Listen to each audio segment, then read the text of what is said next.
All right, welcome back. Welcome back to another edition of Forex Tech Magazine. It is your host, Lewis. Happy after Valentine's Day to you. Today is February the 15th, 2019. Hope you had a wonderful Valentine's Day. Hope you got enough energy. Hope you guys are wide awake and didn't party too much last night to be here with us today. If you did, that's okay. Catch the rebroadcast later.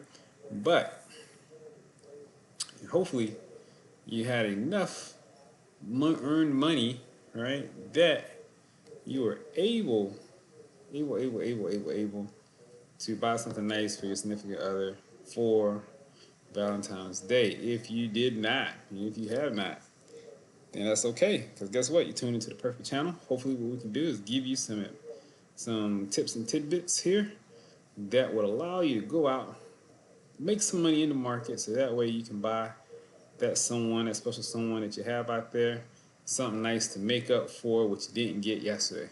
What you didn't give them yesterday. All right, but before we get into that, let's get into this. This is a disclaimer. It goes a little something like this. Any and all information shared with you by Forex Tech Magazine should be considered to be uh, for educational and entertainment purposes only. Nothing that is shared with you by Forex Tech Magazine should be considered to be investment advice. All right, so now we got, if you're in need of investment advice, our suggestion to you would be to seek out the assistance of a licensed, competent advisor. Okay, now that we got that out of the way, let's get into our trades for today. Yeah, before we get to trades, what I want to do is I want to look at something because there has been a debate that's been going on for a minute, and debate goes something kind of like this: which one is better? Because I'm a swing trader for the most part, right? And you guys see me trading. Here goes the A, here goes the B. I look for the C, right? Boom, C is here, right? And then what do? We wait for price to press up, right? Boom. Right, then we go back again. Another A, another B. Another A, another B, another C. Price goes up. Boom. Another A, another B, another C. Wait for price to press up again. Boom. Right. So for the most part, consider myself to be I guess a legitimate swing trader. I'm just checking something here. And I like swing trading and I like doing it with the fibs because I like the fibs. It makes everything easy. I mean, I'm not gonna go into detail again about why I like fibs, whatever. But you guys heard my speech several times on several occasions why we like fibs, using it.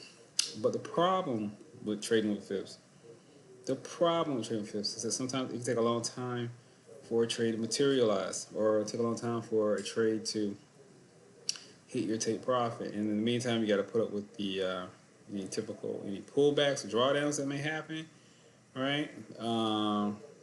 And then it's just that time frame. The biggest thing about trading, or one of the best things about trading, is the compound interest on your money. That effect, that compound interest effect on your account. And the problem is that if you got to wait weeks at a time for it to happen, well, that's just a slower amount of time that you get your money back that you can go back in and redeploy it to make more money, right? So if you notice right here, let's say, for instance, if we got in, let's say, around here somewhere, I don't know, right? Price is moving up, or over here, right? Price is moving up, right? But what happens? This is the 11th. Price begins to move back down again. It doesn't start moving up again until the 13th, right? So it's 2 days where, money's just been kind of just sitting there idle, right? And if we go over here, let's say here's A, B. Let's just say we got psyched out here and we thought, okay, well, this is a shallow pullback, right? And we come up here, we wait, okay, get a little bit better of a pullback. And we got in here, somewhere, price, the 7th of February. So now I go from 7th to 13th. So 6 days that we're waiting for this thing to move. Now, 6 days is not the end of the world. 6 days is not, a lifetime, right? But when you're trading, 6 days can feel like a lifetime, especially when you're going up and down, and then you're like, oh my goodness, I got my A over here. It's like, oh my goodness, how much of a pullback I'm going to have to wait through before this thing, hits its price target, right? And even when it hits its price target, it's still, depending on where you got in at here, if your price target was, you had to go back and readjust it. Now it's going to be here. So you may have gotten out still with a little bit of a loss, unless you decide that, hey, I'm just going to wait and move it up a little bit more, right? Just so that way, if the price pushes through and it pushes through hard enough, I'll be able to get some bit of a profit. Yeah, it's a lot. So what I'm trying to say is this. Yeah, money could have been made, but it took a while for you to make it, and and essentially you could have got a margin call, because depending on how much leverage you was using, this big old pullback in your account could wipe people out, right? So it's not always about just hitting a stop loss. Sometimes it's just that margin call that will get you out of there, right?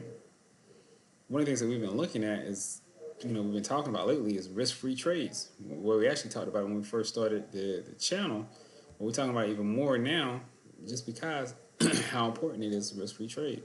I just want to show you a little something here. So this is something that I did.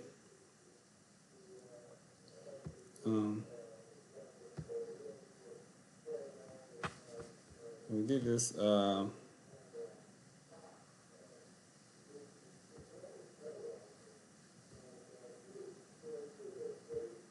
So we did, and we did it starting on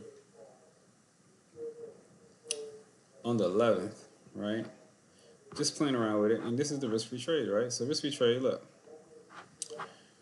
First one we did was on the 11th.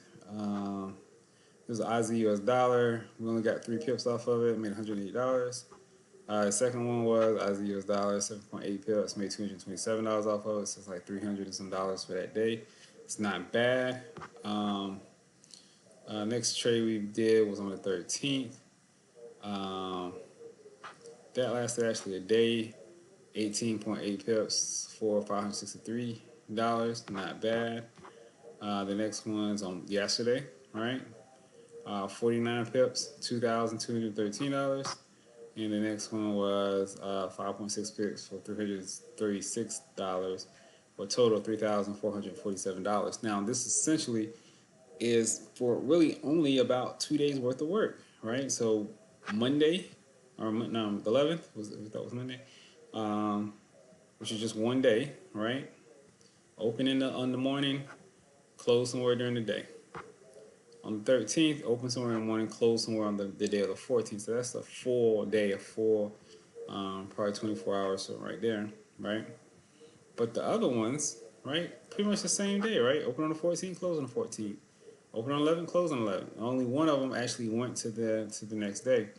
And the reason why I say that is these were risk-free trades. And so with risk-free trades, essentially what you're looking to do is if you think about a baseball analogy, right? When you see a batter, he's just trying to get on base, right? Not trying to hit a home run. When the batter comes up to the plate, he's essentially just trying to get on base, right? If you get on base enough times, eventually you hit a home run, right? And that's what you see here, right? That I was able to get on base enough times. I got on base Monday, right? Got on base twice Monday, right? Or the 11th. I got on base again on the 13th, right? They're pretty good. Well, I'm gonna say that's on base. I say that's maybe like a dope, maybe I got one run batted in, right? I got on base again on the 14th, right? Maybe got another run batted in or whatever on the 14th. But guess what? I hit the home run also on the 14th, right? So I had 1, 2, 3, 4. Let's just say I had 4, on base hits, right? And then I wound up getting a home run. That's what a risk-free strategy does for you, right? It helps you to be able to get on base multiple times, but then eventually, while you're in the process of getting on base, eventually, sooner or later, you hit a home run. The ideal is that you want to guarantee yourself that no matter what the outcome of this trade, whether the price, continues to move up or if it pulls back or whatever, that you're guaranteed that you're going to make some type of a profit off of that trade. You cannot, and I will repeat this again, cannot go broke if you're making consistent profits, if you're making profits, right? If you're not taking any losses, or the losses that you're taking are very, very, very, very small, very minuscule, um, then it's impossible for you, in my opinion, for you to go broke, right? Because you're winning, you're making money. And that's what it's about. And I think the problem is that too many of us are looking for the home run. And the home run is to say, boom, I'm getting in, boom, set my price target, and now I'm just gonna set it and forget it, right? Price goes up, we go into the profit zone, then we see price comes back, and you say, I ain't worried about it because I know where my target is at, right? Trust my fibs, I'm good, right? Price goes back up again to the profit zone, and we don't lock in anything, but yet still what we do is we allow price to move all the way out. Then it comes back, we've got to reset our take profit, and essentially we get to the promised land, we get to our take profit, but man, look at all the wasted opportunity in between, right? Because think about it, if we would have locked in a profit here, right, and then price pulls back, boom, we would have got taken out, but we'd have a profit in place, right? Then we go again, right? Get back in again because price is moving up, right? We get in, price moves up to a nice little high here. We lock in our profits, price moves back down again, boom. We get out, but we take our profits with us, right? Price then proceeds to move down over time. That's okay, we're not getting in because it's going down, it's in a downward trend, hasn't crossed over to a positive area where we can go in and buy. Price starts moving up into that area. What do? We purchase, it moves up, we're in a profit zone, it moves back down. That's okay because we locked in profit. You get the point that I'm saying here is that there's multiple opportunities in here to be able to buy, and you're buying off of the basis that this thing overall is still moving up, right? It just hasn't hit our price target as of yet, but it's moving up. And the ideal is that if we stick with it, right, keep applying our fibs, that over time we'll hit that price target, but we're going to enjoy the fact that we've had some risk-free trades on during that time that allow us to make money, over that period. So we're not just waiting on that one big home run. We're taking these singles, getting on base, right? And then essentially we may have a situation where, boom, price moves up very significantly. Like in this given situation right here, right? Here goes the A, here goes the B, here goes the C, right? The D is here, right? Now, if somebody would have came in over here, of course, using that strategy, you'd have got stopped out. But because you came in, you profit, profitable, you blocking your profits, it pulls back, you get stopped out. That's okay because you made money. But then when it comes back up again, right? Boom, you get in, right? You're profitable, you lock in your risk-free trade, and then boom, price pushes up significantly. So now, boom, you hit your home run. You go straight to the D. Bam! Straight to the D extension. Boom. You made money. And that's what happened on that trade. That's what happened on this one trade here.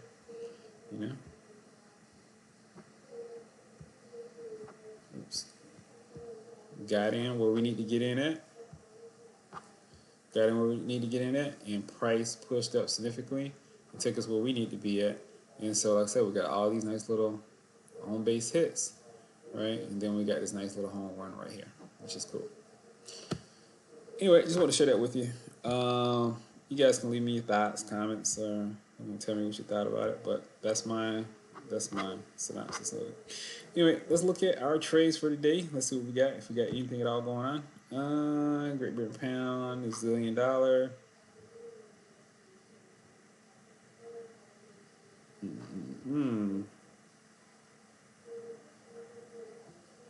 One thing for sure, thing's not moving up right now. It's daily.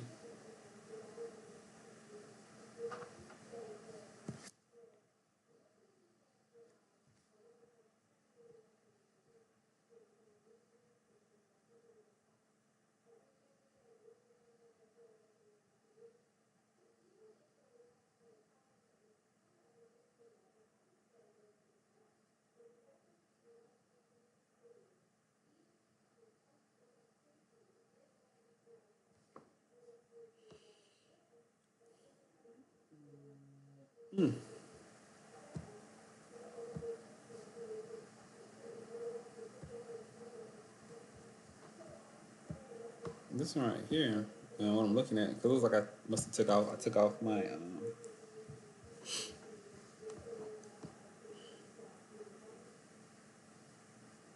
I took off all my analysis information off of this one. It would appear that it's moving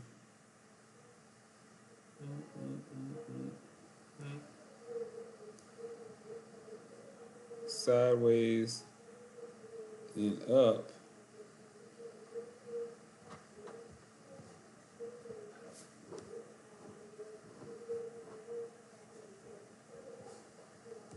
So what you got up and to the side. So what you have to watch out for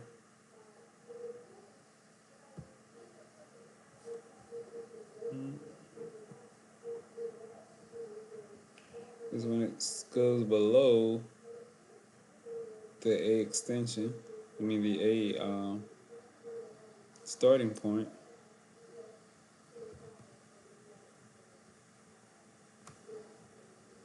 Because it could signal that there is a U-turn that's about to happen or happening in the market.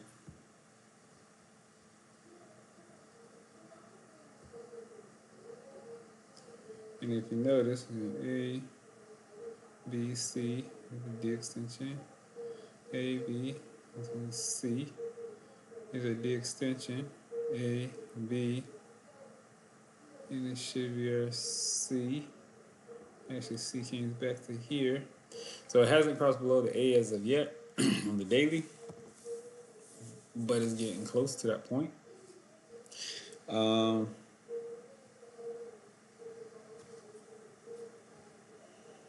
Something well worth monitoring. Once again, you look at the support resistance lines that's drawn out on the chart. You hit it here, right, and proceed to make a U-turn. You drill down on a smaller time frame.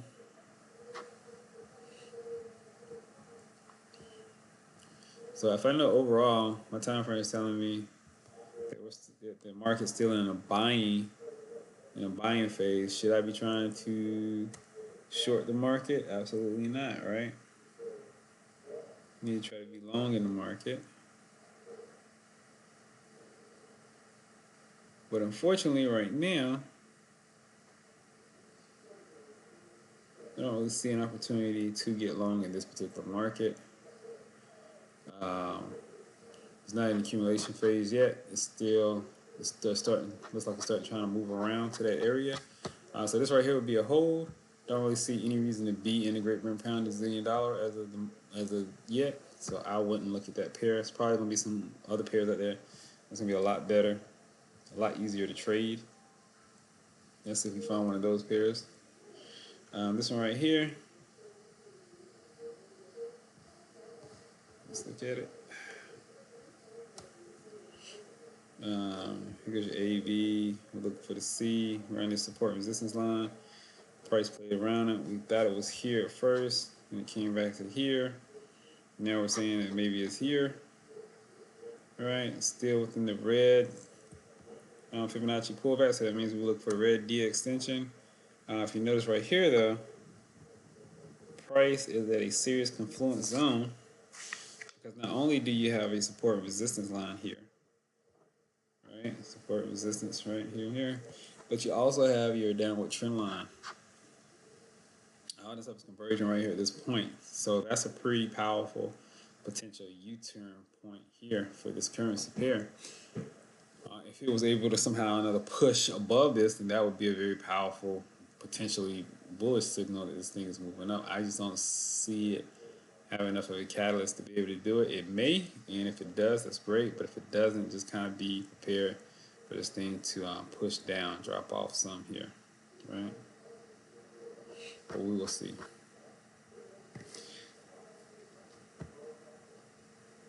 So this right here is going to be a hold as well. I'm going to buy right now at the moment.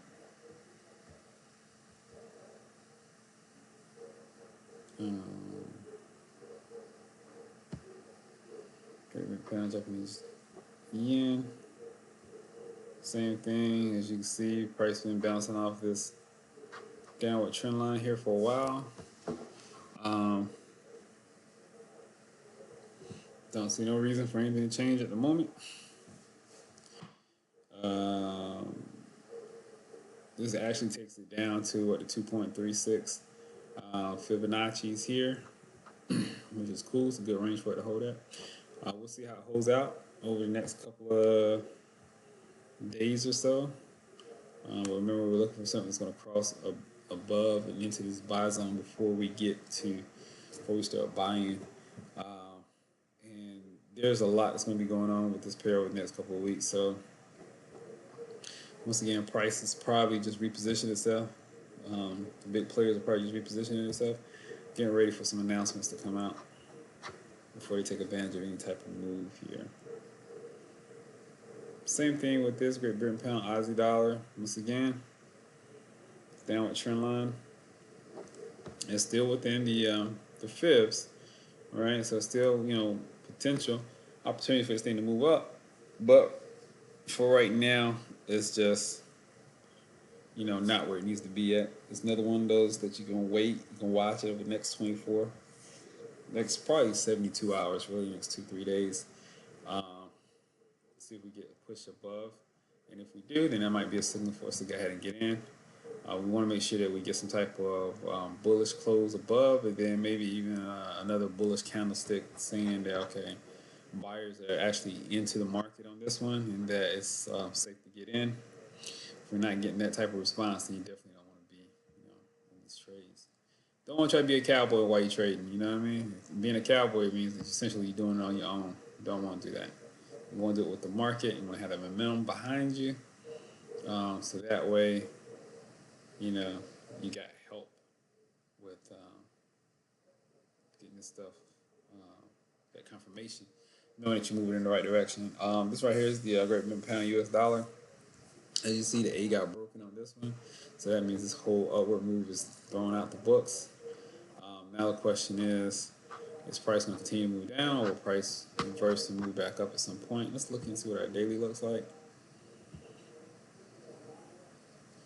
Let me just wipe this off. Clear the screen. Boom.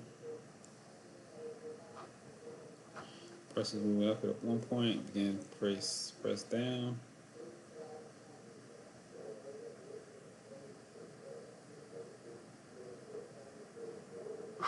So essentially, yeah, price is moving up. This is back in 2016.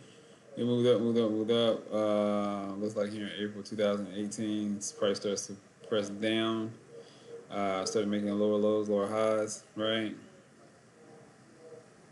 And it's only up until recently, in January this year, that a high actually kind of went back up and retested. But it didn't pierce. It pierced this one, but it didn't these others. So essentially what we're getting is a continuation of this movement here to the downside. Let's see.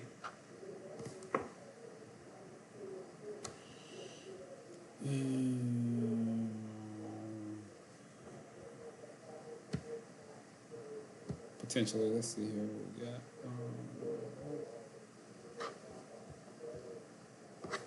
All right, so as you can see,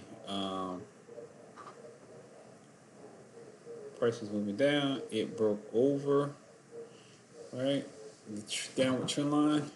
And that's why, of course, we felt that, hey, it's an opportunity to potentially buy in this market, right? Because prices pushed through that downward trend line and started moving up. But as you can see now, price is moving back down, broke through the A.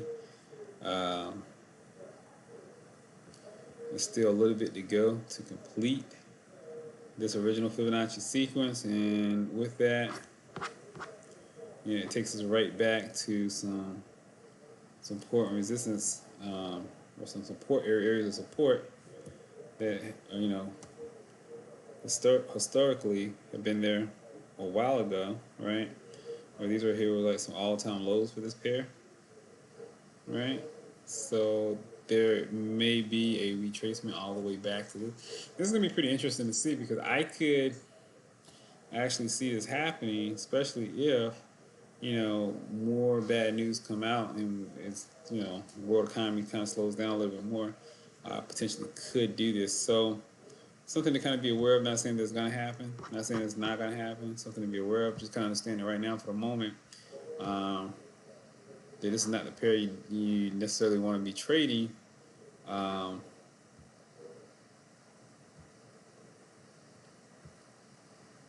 because I think that there's some. I think that this pair needs to figure out what direction it wants to move in, and then start pressing in that direction. As you can see, you got 1, 2, 3.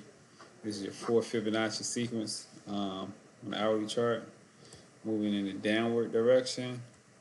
As it speaks right now, looks like the D extension would be here. Right, if we chose to sell, which makes sense because it puts us right on this level of support up in here, or support resistance, whatever, right up in here, right before we got to that big spike down. So I would, if I do this, trade very cautiously with it. Make sure you use your stop loss, and make sure you use a risk-free trade with it, man. Once you get into some type of profitability, lock that thing in, because there's no guarantee that the profitability is going to stay. But at least that way, you guarantee yourself that you're making money on the trade no matter what happens, and happy trading if you decide to do it. The reason why I say if you decide to do it, I like to trade more so when we got like an agreements of all the pairs within that particular currency moving in the same direction. We just got a lot of momentum, a lot of money in the market. Right now, you don't have that. And you may not have it for a while. These pairs are pretty much, I think, neutral Great Britain pound, and they're pro whatever the pair that they're matched up with. So if you got Great Britain pounds matched up with the New Zealand dollar, it's going to go its way.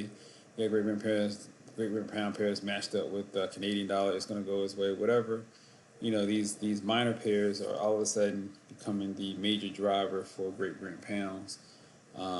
Pairs would like to see it more so where traders are trading off of the Great Britain pound itself, and then the other minor pairs are just going to be followers. But for right now, it seems like that's not the case. So it just makes it a little bit trickier. And like I said before, I think that if you're going to be doing it, look for really good setups. And then make sure you put on a risk-free trade. Protect yourself so that way you're making money no matter what happens. And then also, too, like I said, with the exercise that we did earlier, there's other currency pairs that you can trade. Just go out there and find something that has a really good setup and trade it. Like I said, we made money off the trading the euro US dollar. We made money trading off of the Aussie US dollar, and we made money off of the US Canadian dollar. Granted, these are demo accounts, but still, the concept and the strategy is the same for a demo account as would be for a live account. We actually got a trade right now going on in a live account for the US Canadian dollar. So do the risk-free trade strategy, make yourself some money, save yourself some headache, and alleviate some stress in your life. All right. Anyway, guys, listen, I'm about to get out of here. Today is Friday, and get ready for the weekend. Hope you guys enjoy what we were able to give to you today, the content we were able to give to you today. We will see you in another, what was that? Sorry, another 48, 72 hours. Be back Monday morning, right? Bright and early in Bushytail. Hopefully you will too. God bless you. Stay safe. Enjoy your weekend, and we will talk to you later. Take care.